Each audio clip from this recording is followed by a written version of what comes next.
How to solve TikTok sound problem on Android phone. Hello guys, in today's video I'm gonna show you how to solve TikTok sound problem on Android phone. First go to settings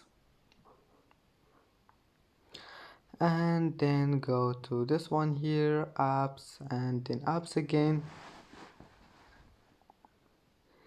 and now just type here TikTok.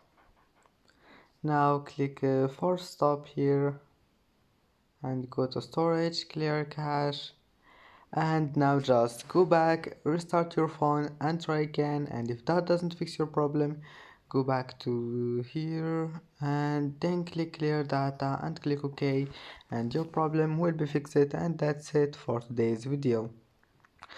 Don't forget like and don't forget subscribe, and thank you for watching this video until the end, and see you in the next video.